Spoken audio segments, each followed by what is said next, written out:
Bom dia, meninos e meninas dos nonos anos. Essa semana eu vou auxiliá-los a vocês entenderem melhor a avaliação trimestral que vocês foram na escola buscar, né? Vocês terão de hoje, dia 7, até o dia 11 para responder essa avaliação. Vocês depois terão que levá-lo respondida na escola. E eu estou aqui, né? Professora de história de vocês para auxiliá-los. Vocês vão perceber que o bloquinho da avaliação contém dois conteúdos: conteúdo de história e o conteúdo de geografia. As questões de história são as questões um, 2, 3, 4, 7, 8, 9, 13, 14, 15, 19, 20, 21 e 22. As outras questões são do conteúdo de geografia. Bom, nós vamos perceber também que vocês terão que ter muita atenção na hora de preencher o gabarito. Por quê? Somente há uma alternativa correta para cada questão, né? Então, nós vamos perceber também que na matéria de história, vocês irão ter textos e imagens para poder entender o texto e observar a imagem para poder fazer a resolução das questões. Bom, a primeira questão aí que vocês têm de história é sobre a Primeira República, né? Então, é um texto, né? Nós temos aí o texto dizendo que a Primeira República, também conhecida como República Velha, constitui a primeira fase da organização republicana nacional, né? E ela vai desde a proclamação da República em 1889 até a chamada Revolução de 1930. Pela liderança do poder do Estado, alternaram-se confrontos e alianças entre a oligarquia rural e os militares. Vocês sabem muito bem que o Brasil, nessa época, tinha o poder oligárquico, né? Quer dizer, oligarquia, poder de poucos. Então, nós vamos perceber que nessa primeira questão de história, de acordo com o texto, foi um período de modificação. E como se deu essa modificação? Se deu através da organização política, né? Então, a primeira questão de história é isso daí. Deu-se pela organização política. Beleza. Segunda questão é uma imagem, né? Vocês têm aí a imagem da primeira deputada federal do Brasil, Carlota Pereira de Queiroz, na Câmara em 1934. Quando vocês percebem a imagem, vocês vão verificar que somente uma mulher presente na Câmara Federal, Carlota, né, Pereira de Queiroz. Vocês observam a imagem, não tem nenhuma outra mulher presente, nenhuma outra mulher deputada. Então, o que essa imagem vai nos mostrar? Vai destacar a atuação de uma mulher na sociedade brasileira que rompeu a hegemonia masculina nas instituições governamentais brasileiras. Ela vai romper. Ela vai ser a primeira mulher e única, né, em 1934, a fazer esse trabalho maravilhoso que ela fez como deputada federal. Então, a resposta é rompeu, né? A hegemonia masculina quer dizer que rompeu somente homens como deputados. Hegemonia quer dizer isso, total, né? Hegemonia masculina, ela rompeu nas instituições governamentais brasileiras, né? Bom, vamos lá para a terceira questão de história. É também uma imagem, né? Vocês vão observar a imagem de um selo espanhol, retratando Francisco Franco, chefe de Estado lá na Espanha, né? E a figura de Francisco Franco, de estar em um material público de grande circulação da Espanha, qual vai ser a resposta? Culto ao líder político. Por quê? Todo mundo que vai ao correio, que vai postar uma carta, vai colocar no seu envelope o selo de Francisco Franco, chefe de Estado da Espanha, que foi chefe de 1936 a 1973. Olha só, olha como que ele ficou, né, chefiando a Espanha, o período. Então, a resposta é então ao culto ao líder político, né? Colocar a imagem dele em um selo, em um material público de grande circulação. Bom, questão 4, né?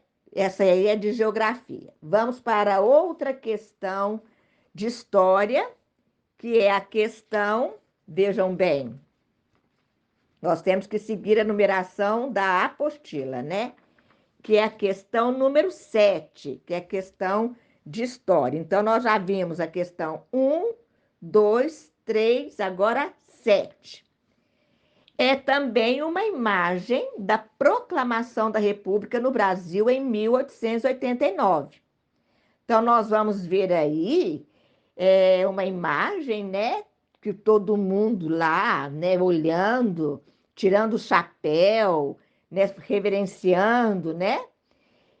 Então, com base nessa imagem, o contexto que levou à proclamação da República no Brasil se desenvolveu a partir de, ora, minha gente, de um golpe militar, né? Fizeram um golpe militar para instituir a República no Brasil. Minha gente, nós vamos perceber que no Brasil tem houve e há ainda, infelizmente, vários golpes militares, né? O primeiro deles foi justamente esse. A proclamação da República, então, foi desenvolvida a partir de um golpe militar. Vamos para outra questão de história, de número 8, que também é um texto sobre as diretrizes do Estado Novo de 1937 a 1945. Vejam bem. Olha o que diz o texto. A Constituição de 1937 fixou as diretrizes da política social e trabalhista que seria implementada no Estado Novo. Foram confirmados direitos trabalhistas já fixados na Constituição de 1934, como salário mínimo, férias anuais, descanso semanal, e foi também mantida a Justiça do Trabalho, encarregada de dirimir conflitos entre empregados e empregadores, quer dizer, foi encarregada de atenuar, de acabar, dirimir com esses conflitos. Bom, a pergunta é: esse texto descreve avanços da Constituição de 1937 que ampliou as conquistas de quem, minha gente? Dos trabalhadores, né? Quem lê o texto, quem observa o texto, já marca a alternativa sempre correta, né? Outra pergunta de história, pergunta 9, que também é um texto sobre a revolta da Chibata. Minha gente, a revolta da Chibata, ela ficou conhecida por ter sido um motim realizado pela insatisfação dos marujos brasileiros com os castigos físicos.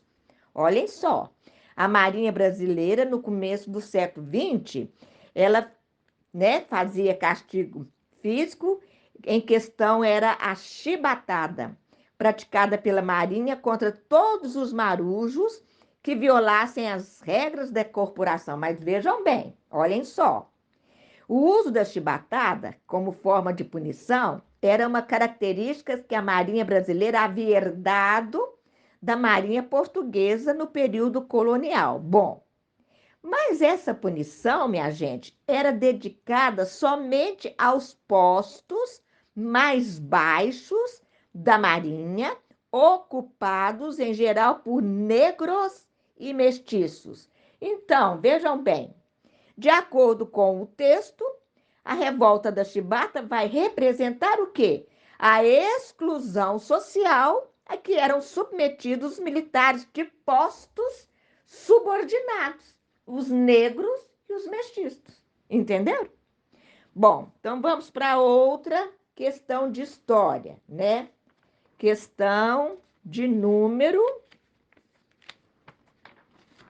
13, que é um texto sobre a Revolução Constitucionalista de 1932. Revolução de 1932, ou Guerra Paulista, foi o primeiro grande levante contra a administração de Getúlio Vargas. Vocês sabem que Getúlio Vargas era um ditador, que Getúlio Vargas era o centro do poder no Brasil, né? Também o último grande conflito armado ocorrido no Brasil. O movimento foi uma resposta paulista à Revolução de 1930, a qual acabou com a autonomia dos estados garantida pela Constituição de 1891. Os insurgentes exigiam do governo provisório a elaboração de uma nova Constituição e a convocação de eleições para presidente. Bom, de acordo com esse texto, a Revolução Constitucionalista de 1932 foi influenciada por objeções à centralização do Estado. As pessoas não aguentavam mais a ditadura de Getúlio Vargas, né? O governo de uma ditadura é muito opressor, é muito triste, né? As pessoas mais pobres sofrem, né? Então, a resposta é essa: objeções à centralização do Estado. Outra pergunta de história é a número 14, que é também um texto sobre as mudanças que começaram a ocorrer no mercado de trabalho durante as greves realizadas em 1907, greve das costureiras, e 1917, com a influência de imigrantes europeus, italianos e espanhóis e de inspirações anarco-sindicalistas que buscavam melhores condições de trabalho em fábricas, em sua maioria têxtil, onde predominava a força de trabalho feminina. Entre as exigências das paralisações estavam a regularização do trabalho feminino, a jornada de 8 horas e a abolição de trabalho noturno para as mulheres. Agora, qual é a questão aí?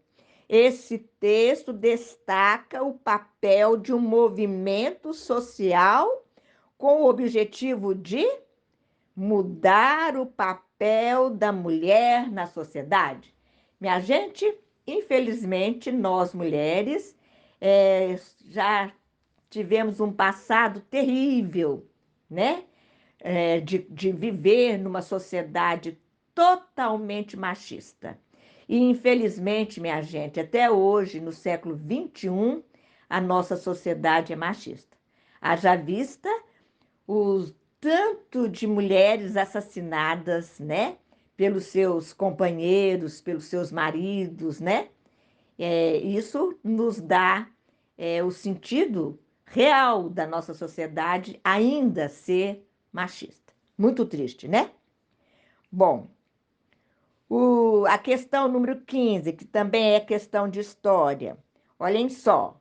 Localizada entre os estados do Paraná e Santa Catarina, a região foi marcada por disputas em razão da presença de uma rica floresta e uma grande região dedicada à plantação de erva mate.